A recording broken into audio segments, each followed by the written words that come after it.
C'est bon. Test, test, c'est bon, impeccable.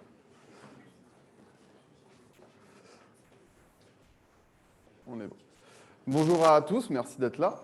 Je vais vous proposer un petit talk sur on va dire, l'évolution du cloud, ce que c'est l'informatique et comment ça a évolué. On va faire ça de manière très ludique. Donc, je suis Cyril Cuvier, je travaille chez SUSE en tant qu'ingénieur avant-vente. Ça, c'était moi avant. Je suis donc montpelliérain. Aujourd'hui, il y a deux événements. Il y a la Polycloud et il y a le dernier match de la saison du MHSC. Donc, du coup, je me suis dit que j'allais en profiter pour mettre les bonnes couleurs. J'ai essayé de faire une session où on va parler cloud, on va parler de plein de choses, mais sans vraiment en parler techniquement. J'ai fait un parallèle entre l'informatique, le cloud, l'IT et la musique. Si on prend à l'origine de comment on faisait de la musique, ben, il faut une partition. Il faut démarrer avec quelque chose. Donc, il faut créer, il faut coder de la musique. Ça, c'est le point de démarrage. Historiquement, quand on faisait ça, ben, celui qui avait codé, derrière, il allait jouer sa musique. Ça, c'est ce qu'on avait dans les années 60 avec les mainframes, etc. Ce qui arrivait chez les clients, on achetait une machine avec un logiciel qui était fait, qui avait été développé, déployé dessus. Donc, en fait, on vous livrait une machine avec son logiciel. C'était bien, c'était complexe à maintenir, mais ça marchait. Puis, le moyen d'avoir plusieurs applicatifs, si vous vouliez consommer plusieurs applications, etc., ben, le seul moyen, c'est un peu comme dans un concert. Vous vous rendiez tous à plusieurs dans un concert et vous alliez consommer cette application-là. Donc, il fallait vous déplacer jusqu'au mainframe pour récupérer l'applicatif, la lancer, etc. Vous donniez les datas, etc. Ça, ce modèle-là, il fonctionnait, mais on avait besoin d'aller plus loin. On avait besoin de plus de scalabilité. Et donc, on a commencé à se dire, on va enregistrer de la musique. Donc, on avait toujours les partitions, on avait toujours développé notre musique, notre application. Et puis, on allait prendre différentes personnes avec différents instruments pour mettre tout le monde ensemble, l'enregistrer pour pouvoir partager après le contenu. C'était le début en fait, de l'informatique un peu plus moderne où on avait plus d'applicatifs qui pouvaient discuter ensemble. On a eu besoin ensuite de distribuer cette musique. Comment on a fait ça? Un des meilleurs moyens, c'était la galette. On avait trouvé un support, le support vinyle. Donc, on avait la musique dessus, donc comme on a une application aujourd'hui. Et en fait, on pouvait commencer à échanger et à passer une application d'un point A à un point B, d'une entreprise à une autre. Là, ça commençait à être intéressant. Par contre, problématique, vous imaginez bien, avoir une galette comme ça, c'est... J'ai perdu le son, on est revenu. Avoir une galette comme ça, c'est bien, mais dès lors que vous avez besoin de beaucoup d'applicatifs, ça fait beaucoup de vinyle à avoir sur vous, et etc., etc. Vous voyez où je veux en venir. L'informatique a évolué dans ce même sens. On avait de plus en plus de serveurs, les data centers commençaient à se créer. On avait des serveurs galettes qu'on raquait, on en raquait encore. Mais pour l'exploiter, ça restait compliqué. Du coup, on avait besoin d'un orchestrateur. On a eu un DJ qui est arrivé et qui dit voilà, moi les galettes, je sais les mixer, je sais passer de l'une à l'autre. Et donc, on a commencé à avoir des métiers d'opérateurs, des ops, qui commençaient à arriver de plus en plus, avec cette IT où justement, j'avais plein de serveurs à gérer. Et il fallait que je passe de l'une à l'autre, que je fasse redémarrer une application s'il y avait besoin, etc. On a commencé à avoir ces premiers métiers-là arriver, donc un peu le DJ de l'IT. On a eu une révolution, on a eu un changement de format. On s'est dit, la galette, c'est bien, le vinyle, c'est OK, mais on a commencé à avoir un nouveau support qui était la cassette audio.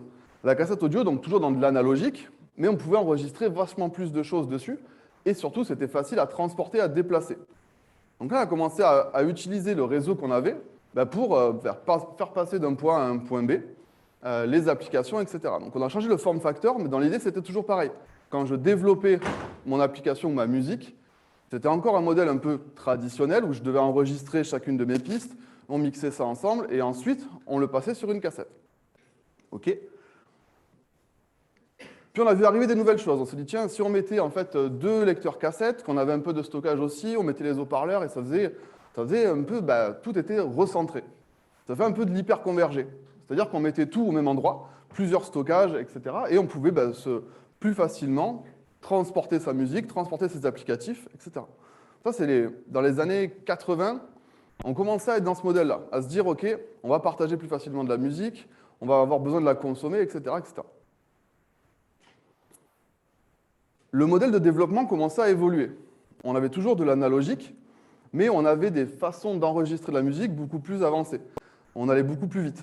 C'est un peu comme la modernisation de la façon dont on a codé. Un modèle historique, on a ce qu'on appelle le modèle waterfall, c'est qu'on développait une fonctionnalité avant de passer à la suivante, etc. Donc il y avait des équipes qui travaillaient tous sur le même langage, tous sur la même façon de faire, et qui avancer petit à petit. C'était très bien, ça peut être très carré, mais par contre, en termes d'agilité, on n'y était pas encore. Donc, on a continué à évoluer, et révolution numérique extraordinaire, on est revenu sur un nouveau form factor, et surtout, on est passé de l'analogique au numérique. On est arrivé sur le CD, et le CD a complètement révolutionné l'industrie de la musique, puisque du coup, on pouvait mettre beaucoup plus de contenu sur un CD, on pouvait le partager beaucoup plus facilement, et surtout, on avait des pistes qui étaient 100% numériques, donc on pouvait le lire sur plusieurs supports. Et là, c'est là où le cloud a commencé à prendre son envol. On a commencé à se dire, tiens, en fait, je peux très bien consommer un CD d'un éditeur A, d'un éditeur B, le passer de l'un à l'autre. Et là, ça commençait à changer un peu la donne. On n'avait plus la même vision de la gestion des ressources, etc. On savait qu'on avait la musique sur un CD et que, bon an, mal an, sur n'importe quel lecteur CD, ça allait fonctionner. Par contre, j'avais toujours besoin de mon DJ pour mixer entre mes différents CD. Ça ne change pas. J'ai toujours besoin d'un opérateur. L'analogie que je voulais faire là, c'est-à-dire que depuis la nuit des temps dans l'informatique, on a toujours eu des bonnes ressources, on a toujours eu des évolutions en termes de matériel, de puissance, etc. Mais vous avez beau avoir la meilleure platine du monde, s'il n'y a pas un DJ qui est bon au milieu, ça ne marchera pas très bien. En fait, l'informatique comme la musique, c'est la même chose. Il faut savoir orchestrer la façon dont on va déployer ces applications. Vous avez eu plein de solutions qui sont arrivées sur le marché pour gérer cette notion de comment je distribue, comment je fais de la haute disponibilité, etc. Ce métier du DJ dans l'IT. Et évolution, révolution, c'est qu'on a commencé à se dire, bah ouais, mais les pistes qui sont sur un CD, au final, ça reste un format, ok, ça reste du numérique, ok. Puis on a commencé à se dire, mais si on commençait à créer nos propres CD à la maison. Et là, on a commencé à utiliser des Nero et compagnie, où on a fait nos propres compiles, etc. Et on mettait vachement plus de chansons dessus. Là, on a commencé à arriver dans un truc vraiment intéressant en termes de musique, mais aussi en termes d'IT. C'est-à-dire qu'on arrivait à scaler en termes d'applicatifs et créer, prendre des briques de droite et de gauche pour se créer sa propre application. On est passé vraiment à 100% dans le monde numérique. Toujours pareil, j'ai beau avoir tout en format numérique, j'ai toujours besoin d'un DJ. Et là, on commence à parler de nouveaux formats. De nouveaux formats dans l'IT, on a eu la révolution de la virtualisation avec le CD. Donc on a commencé à se dire, ça y est, je suis dans du full numérique. J'ai un serveur physique sur lequel je peux faire tourner plusieurs machines virtuelles. Comme j'avais un CD, je pouvais mettre plusieurs musiques dessus. Et puis, on a commencé à entendre parler de nouveaux mots. On a commencé à entendre parler de conteneurs. On s'est dit, tiens, c'est quoi ce truc-là? Bah ouais, vu qu'on est dans du 100% numérique, on peut aller chercher des form factors beaucoup plus petits et peut-être beaucoup plus portables aussi. Aujourd'hui, si vous prenez un DJ dans n'importe quelle boîte, dans n'importe quel machin, il arrive avec 2 clés USB, c'est un peu ses conteneurs. Il arrive avec ses 2 clusters, il branche et il fait son taf. Mais il y a toujours un DJ au milieu. Donc là, ça commence à être vraiment intéressant. La façon dont on code la musique a aussi beaucoup évolué. Aujourd'hui, dans un studio d'enregistrement, on peut potentiellement se passer d'un vrai musicien avec une vraie guitare. Tous les sons peuvent être recréés numériquement. Donc là, dans l'évolution, dans la façon de coder, de fournir de l'applicatif, on a une vraie révolution. C'est-à-dire qu'aujourd'hui, je peux développer ma musique et l'opérer quasiment tout seul. Je commence à relier les mondes de je produis de la musique et le modèle de je consomme et je diffuse ma musique. En fait, comme dans l'IT, aujourd'hui, de plus en plus d'opérateurs ont besoin d'aller développer ou d'aider à développer des outils pour justement consommer la musique. Aujourd'hui, voilà comment on consomme de la musique. Vous ne vous posez jamais la question, quand vous allez sur Spotify ou ce que vous voulez, vous lancez lecture, vous ne vous posez jamais la question de où est la musique? Est-ce qu'elle tourne chez Amazon? Est-ce qu'elle tourne dans un data center tiers, etc. Vous ne vous posez plus la question. Ce que vous voulez, c'est consommer de l'applicatif. Et aujourd'hui, les entreprises sont dans ce modèle-là. Grâce au cloud, grâce à toute cette capacité qu'on a à consommer de la musique facilement, on se pose de moins en moins de questions. Pour autant, on peut aller plus loin dans l'analogie entre la musique et l'IT, c'est que aujourd'hui, tous les form factors, on les connaît, on commence à les maîtriser, de l'infra traditionnel, donc je joue de la guitare avec une vraie guitare. Je peux aussi jouer de la guitare en utilisant des logiciels pour le faire, donc pour m'aider, donc 100% numérique. Je peux créer mon propre studio à la maison avec peu de moyens, peu de matériel. Parce que les matériels sont de plus en plus performants, puissants. Aujourd'hui, si on prend une machine comme celle-là, elle aurait pu faire décoller 25 fois la première fusée qui est partie dans l'espace. Donc on a des capacités aujourd'hui qui sont quasiment infinies pour nous aider. Ce qui change la donne, je parlais tout à l'heure de développement historique en mode waterfall, Aujourd'hui, on a des modèles de développement qui sont beaucoup plus agiles, beaucoup plus orientés, retour sur qu'est-ce qui se passe. Est-ce que les fonctions que j'ai développées sont bonnes? Dans le monde de la musique, c'est pareil. Aujourd'hui, tous les chanteurs, tous les groupes, etc., ont besoin d'avoir des retours. Donc, on fait du live, on regarde les commentaires des gens, et on commence à avoir un retour continu sur ce qu'on a produit, pour fournir de l'amélioration continue. Et ça, en fait, ce modèle-là, vous l'avez compris, on commence à arriver dans une tendance où le dev, l'opérateur et les retours sont de plus en plus imbriqués les uns dans les autres.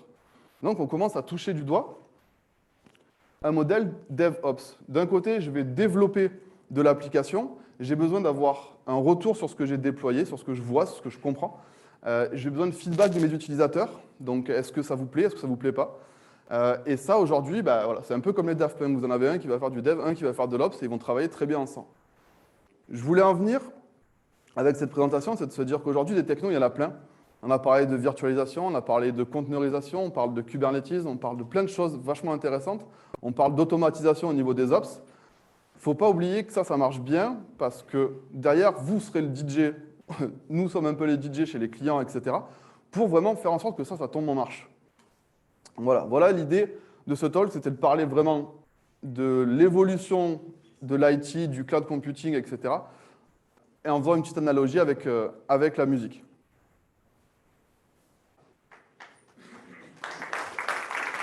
Merci. Si vous avez besoin de plus de ressources, donc il y a plein de choses chez SUSE qu'on fournit gratuitement.